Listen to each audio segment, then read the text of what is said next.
ಅವಳು ಚಿನ್ನ ಅಂದ್ರೆ ಬಾಯ್ ಬಾಯ್ ಬಿಡ್ತಾ ಇದ್ಲು. ದೊಡ್ಡ ದೊಡ್ಡ ವಿಐಪಿಗಳ ಹೆಸರು ಬಳಸಿಕೊಂಡು ಬಿಂದಾಸ್ ಜೀವನವನ್ನ ಸಾಗಿಸ್ತಾ ಇದ್ಲು. ಆದ್ರೀಗ ಆಕೆ ಪೊಲೀಸರ ಕೈಯಲ್ಲಿ ತಗ್ಲಾಕೊಂಡಿದ್ದಾಳೆ. ಜೊತೆ ಮಾಜಿ ಸಚಿವರೊಬ್ಬರಿಗೂ ಕೂಡ ಸಂಕಷ್ಟ ತಂದಿಟ್ಟಿದ್ದಾಳೆ. ಈಕೆಯ ಹೆಸರು ಶ್ವೇತಾ ಗೌಡ ಅಂತೆ. ನೋಡಿ, ಒಮ್ಮೆ ನೋಡ್ಕೊಂಡ್ಬಿಡಿ. ಈಕೆ ಸಮಾಜ ಸೇವಕಿಯೂ ಅಂತೆ. ನಾನು ವರ್ತೂರು ಪ್ರಕಾಶ್ ಆಪ್ತೆ ಅಂತ ಪೋಸ್ ಕೊಡ್ತಿದ್ಲು. ಈಕೆಯ ಆಸೆ ಇದ್ದಿದ್ದು ಚಿನ್ನದ ಮೇಲಷ್ಟೇ. ಹೀಗಾಗಿ 1 ಕೆಜಿ ಚಿನ್ನ ಪಡೆದು ಚಿನ್ನದ ವ್ಯಾಪಾರಿಗೆ ನಾಮ ಹಾಕಿದ್ದಾಳೆ. ವಾಚಕಿ ಶ್ವೇತಾ ವರ್ತೂರು ಪ್ರಕಾಶ್ ಆಪ್ತೆ ಅಂತ ಹೇಳ್ಕೊಂಡು ಕೆಲ ದಿನಗಳ ಹಿಂದೆಯಷ್ಟೇ ಅವೆನ್ಯೂ ರಸ್ತೆಯ ನವರತ್ನ ಜ್ಯುವೆಲರ್ಸ್ ಮಳಿಗೆಗೆ ಎಂಟ್ರಿ ಕೊಟ್ಟಿದ್ಲು. ಅಲ್ಲಿ ಸುಮಾರು 2.42 ಕೋಟಿ ರು ಮೌಲ್ಯದ ಆಭರಣವನ್ನ ಖರೀದಿಸಿದ್ಲು. ಹಣ ಕೇಳಿದಕ್ಕೆ ಚಿನ್ನದ ವ್ಯಾಪಾರಿಗೆ ಧಮಕಿ ಹಾಕಿದ್ಲಂತೆ.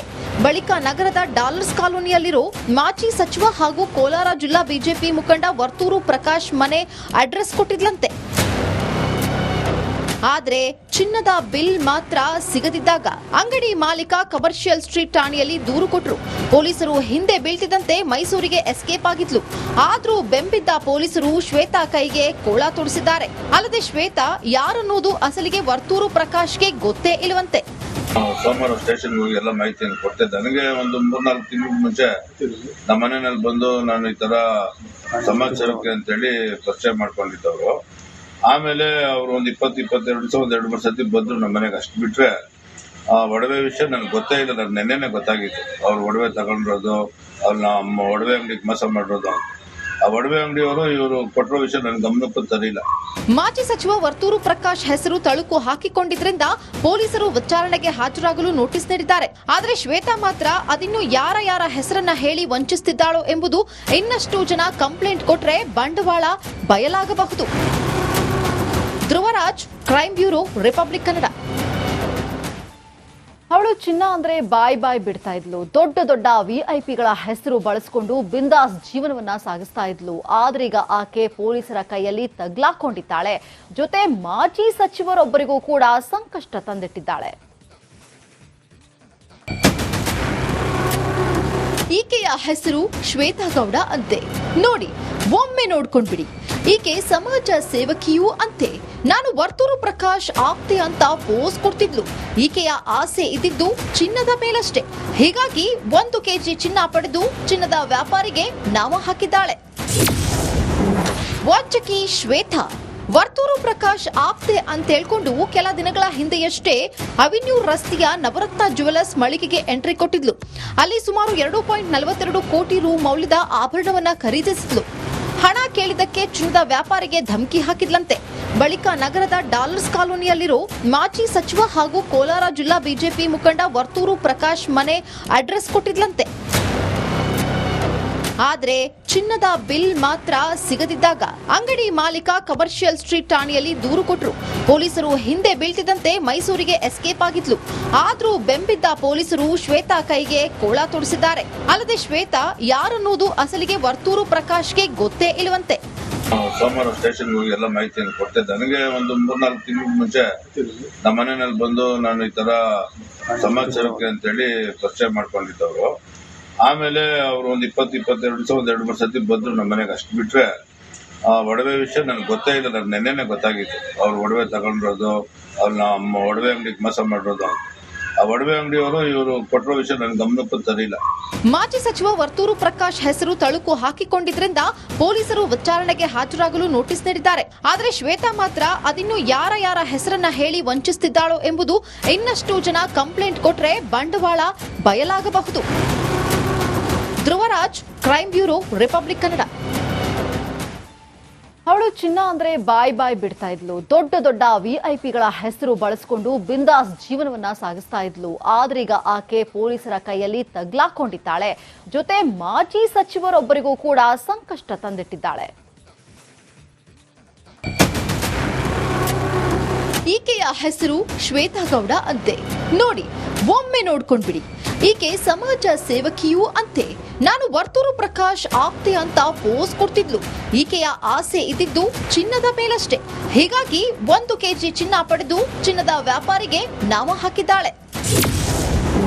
ವಾಚಕಿ ಶ್ವೇತಾ ವರ್ತೂರು ಪ್ರಕಾಶ್ ಆಪ್ತೆ ಅಂತ ಹೇಳ್ಕೊಂಡು ಕೆಲ ದಿನಗಳ ಹಿಂದೆಯಷ್ಟೇ ಅವೆನ್ಯೂ ರಸ್ತೆಯ ನವರತ್ನ ಜ್ಯುವೆಲರ್ಸ್ ಮಳಿಗೆಗೆ ಎಂಟ್ರಿ ಕೊಟ್ಟಿದ್ಲು.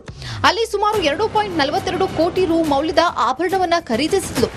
ಹಣ ಕೇಳಿದಕ್ಕೆ ಚಿನ್ನದ ವ್ಯಾಪಾರಿಗೆ ಧಮಕಿ ಹಾಕಿದ್ಲಂತೆ. ಬಳಿಕ ನಗರದ ಡಾಲರ್ಸ್ ಕಾಲೋನಿಯಲ್ಲಿರೋ ಮಾಜಿ ಸಚಿವ ಹಾಗೂ ಕೋಲಾರ ಜಿಲ್ಲಾ ಬಿಜೆಪಿ ಮುಖಂಡ ವರ್ತೂರು ಪ್ರಕಾಶ್ ಮನೆ ಅಡ್ರೆಸ್ ಕೊಟ್ಟಿದ್ಲಂತೆ. ಆದ್ರೆ ಚಿನ್ನದ ಬಿಲ್ ಮಾತ್ರ ಸಿಗದಿದ್ದಾಗ ಅಂಗಡಿ ಮಾಲೀಕ ಕಮರ್ಷಿಯಲ್ ಸ್ಟ್ರೀಟ್ ಠಾಣೆಯಲ್ಲಿ ದೂರು ಕೊಟ್ಟರು. ಪೊಲೀಸರು ಹಿಂದೆ ಬೀಳ್ತಿದ್ದಂತೆ ಮೈಸೂರಿಗೆ ಎಸ್ಕೇಪ್ ಆಗಿದ್ಲು. ಆದ್ರೂ ಬೆಂಬಿದ್ದ ಪೊಲೀಸರು ಶ್ವೇತಾ ಕೈಗೆ ಕೋಳ ತೊಡಿಸಿದ್ದಾರೆ. ಅಲ್ಲದೆ ಶ್ವೇತಾ ಯಾರನ್ನೋದು ಅಸಲಿಗೆ ವರ್ತೂರು ಪ್ರಕಾಶ್ಗೆ ಗೊತ್ತೇ ಇಲ್ಲವಂತೆ. ಸೋಮವಾರ ಸ್ಟೇಷನ್ ಹೋಗಿ ಎಲ್ಲ ಮಾಹಿತಿಯನ್ನು ಕೊಟ್ಟೆ. ನನಗೆ ಒಂದು 3-4 ತಿಂಗಳ ಮುಂಚೆ ನಮ್ಮ ಮನೆಯಲ್ಲಿ ಬಂದು ನಾನು ಈ ತರ ಸಮಾಚಾರಕ್ಕೆ ಅಂತೇಳಿ ಪರಿಚಯ ಮಾಡ್ಕೊಂಡಿದ್ದವರು. ಆಮೇಲೆ ಅವ್ರು ಒಂದು 20-22 ದಿವಸ 2-3 ಸತಿ ಬಂದ್ರು ನಮ್ಮ ಮನೆಗೆ. ಅಷ್ಟು ಬಿಟ್ರೆ ಆ ಒಡವೆ ವಿಷಯ ನನ್ಗೆ ಗೊತ್ತೇ ಇಲ್ಲ. ನನಗೆ ನೆನ್ನೆನೆ ಗೊತ್ತಾಗಿತ್ತು ಅವ್ರು ಒಡವೆ ತಗೊಂಡಿರೋದು, ಅವ್ರು ನಮ್ಮ ಒಡವೆ ಅಂಗಡಿಗೆ ಮೋಸ ಮಾಡಿರೋದು. ಆ ಒಡವೆ ಅಂಗಡಿಯವರು ಇವರು ಕೊಟ್ಟಿರೋ ವಿಷಯ ನನ್ ಗಮನಕ್ಕೂ ತರಿಲ್ಲ. ಮಾಜಿ ಸಚಿವ ವರ್ತೂರು ಪ್ರಕಾಶ್ ಹೆಸರು ತಳುಕು ಹಾಕಿಕೊಂಡಿದ್ರಿಂದ ಪೊಲೀಸರು ವಿಚಾರಣೆಗೆ ಹಾಜರಾಗಲು ನೋಟಿಸ್ ನೀಡಿದ್ದಾರೆ. ಆದರೆ ಶ್ವೇತಾ ಮಾತ್ರ ಅದಿನ್ನು ಯಾರ ಹೆಸರನ್ನ ಹೇಳಿ ವಂಚಿಸುತ್ತಿದ್ದಾಳೋ ಎಂಬುದು ಇನ್ನಷ್ಟು ಜನ ಕಂಪ್ಲೇಂಟ್ ಕೊಟ್ರೆ ಬಂಡವಾಳ ಬಯಲಾಗಬಹುದು. Dhruvaraj, crime bureau, Republic Kannada. ಅವಳು ಚಿನ್ನ ಅಂದ್ರೆ ಬಾಯ್ ಬಿಡ್ತಾ ಇದ್ಲು. ದೊಡ್ಡ ವಿಐಪಿಗಳ ಹೆಸರು ಬಳಸಿಕೊಂಡು ಬಿಂದಾಸ್ ಜೀವನವನ್ನ ಸಾಗಿಸ್ತಾ ಇದ್ಲು. ಆದ್ರೆ ಈಗ ಆಕೆ ಪೊಲೀಸರ ಕೈಯಲ್ಲಿ ತಗ್ಲಾಕೊಂಡಿದ್ದಾಳೆ. ಜೊತೆ ಮಾಜಿ ಸಚಿವರೊಬ್ಬರಿಗೂ ಕೂಡ ಸಂಕಷ್ಟ ತಂದಿಟ್ಟಿದ್ದಾಳೆ.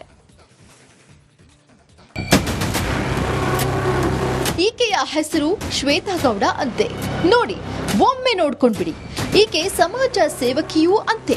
ನಾನು ವರ್ತೂರು ಪ್ರಕಾಶ್ ಆಪ್ತೆ ಅಂತ ಪೋಸ್ ಕೊಡ್ತಿದ್ಲು. ಈಕೆಯ ಆಸೆ ಇದ್ದಿದ್ದು ಚಿನ್ನದ ಮೇಲಷ್ಟೇ. ಹೀಗಾಗಿ 1 ಕೆಜಿ ಚಿನ್ನ ಪಡೆದು ಚಿನ್ನದ ವ್ಯಾಪಾರಿಗೆ ನಾಮ ಹಾಕಿದ್ದಾಳೆ. ವಂಚಕಿ ಶ್ವೇತಾ ವರ್ತೂರು ಪ್ರಕಾಶ್ ಆಪ್ತೆ ಅಂತ ಹೇಳ್ಕೊಂಡು ಕೆಲ ದಿನಗಳ ಹಿಂದೆಯಷ್ಟೇ ಅವೆನ್ಯೂ ರಸ್ತೆಯ ನವರತ್ನ ಜ್ಯುವೆಲರ್ಸ್ ಮಳಿಗೆಗೆ ಎಂಟ್ರಿ ಕೊಟ್ಟಿದ್ಲು. ಅಲ್ಲಿ ಸುಮಾರು 2.42 ಕೋಟಿ ರು ಮೌಲ್ಯದ ಆಭರಣವನ್ನ ಖರೀದಿಸಿದ್ಲು. ಹಣ ಕೇಳಿದಕ್ಕೆ ಚಿನ್ನದ ವ್ಯಾಪಾರಿಗೆ ಧಮಕಿ ಹಾಕಿದ್ಲಂತೆ.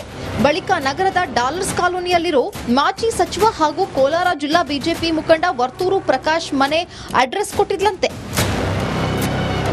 ಆದ್ರೆ ಚಿನ್ನದ ಬಿಲ್ ಮಾತ್ರ ಸಿಗದಿದ್ದಾಗ ಅಂಗಡಿ ಮಾಲೀಕ ಕಮರ್ಷಿಯಲ್ ಸ್ಟ್ರೀಟ್ ಠಾಣೆಯಲ್ಲಿ ದೂರು ಕೊಟ್ಟರು. ಪೊಲೀಸರು ಹಿಂದೆ ಬೀಳ್ತಿದ್ದಂತೆ ಮೈಸೂರಿಗೆ ಎಸ್ಕೇಪ್ ಆಗಿದ್ಲು.